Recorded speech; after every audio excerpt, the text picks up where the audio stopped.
My name is John Clark, licensed counselor, group practice owner, and a guide for therapists trying to build a better business without all the overwhelm. And in this video, I'm going to be teaching you exactly how to start a private practice.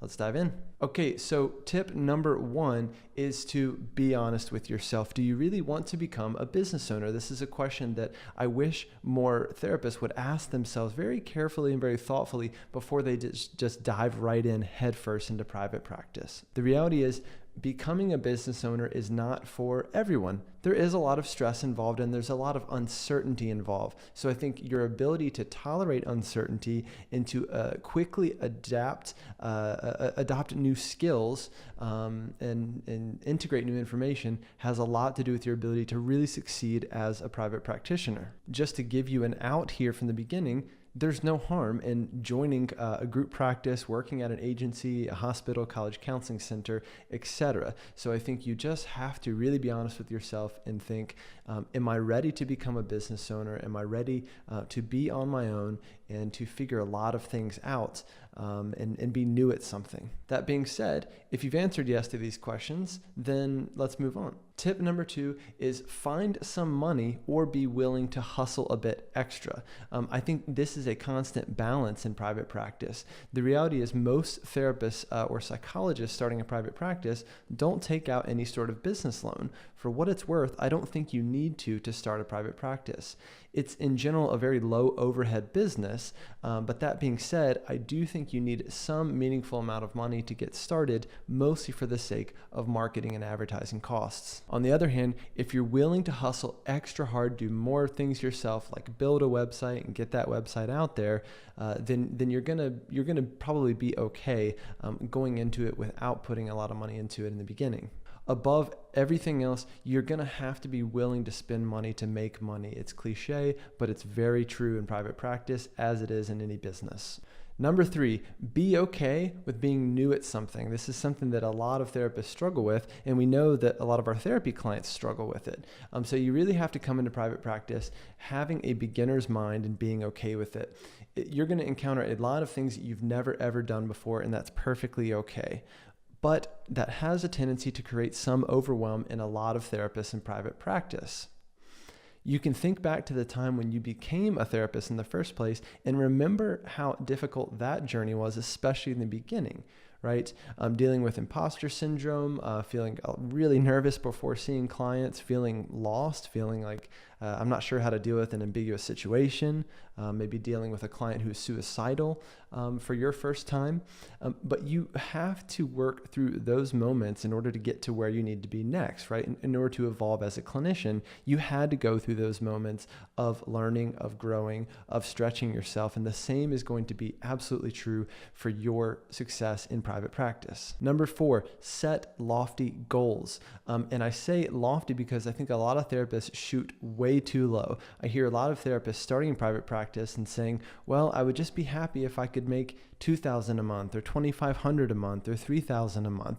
I'd just be very grateful for that. Well, I think you should aim way higher than you think you should aim. In fact, whatever the first goal is that comes to mind in terms of your income goal, go ahead and double it, because why not? And the reality is, if you're going to be putting yourself out there, building your own business, putting in the sweat equity to build and grow a business, then you should make a lot more than you would make in an agency, a nonprofit, or at a group practice. To me, that's part of the real payoff, in addition to the freedom and flexibility that a private practice offers. Number five, find a mentor or a guide. I can't say enough about the importance of this. Obviously, again, it's the same for when you're becoming a clinician. You have to find a guide and you have to surround yourself with mentors who have been there before.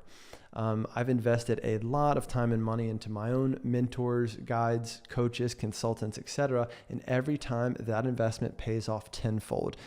The reality is, if you're going through a struggle in building your private practice, someone else has already been through it before you. So save yourself the time, headache, and heartache. Find a mentor, find a guide, and stick to their advice. Implement it fully. Number six, get clear on your value. I see a lot of therapists who do everything right in starting their private practice. They've got everything set up well. They've got the business license, they've got the office, they've got the website, they've got the marketing, etc. But they're not clear on the value that they provide for clients. And the reality is, we even know from a lot of research in academia that the outcome of therapy has a lot to do with the therapist's belief in their ability to get the client's results. So you have to really take a hard look at yourself and say, am I clear on what my value is clinically, so that when I get ready to monetize that value and that service, I don't have any hangups or roadblocks that are going to get in the way. Number 7, market first, grow later. Okay, this is a tip that I think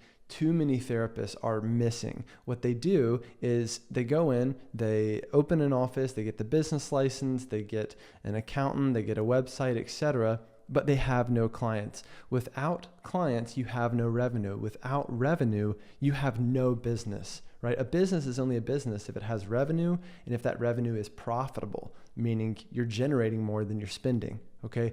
So without a clear plan for marketing, your business is not going to become a business. So you have to get a plan, you have to get help with that plan, and you have to be ready to kickstart your process to get clients. It takes a lot longer than a lot of therapists think, especially when they're just going out there on their own, networking, going to referral sources, doctors' offices, passing out brochures, etc. There's a lot of ways of building a practice or marketing a practice that simply don't work.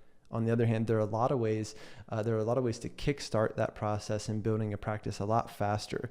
But the reality is, if you don't have a plan, then you're not going to market your practice effectively. And if you don't market your practice effectively, you're going to have no clients and you're going to have no business, and you're going to start off on a very stressful foot in the early stages of your private practice. Number 8, my final tip: grow with your business, not ahead of it.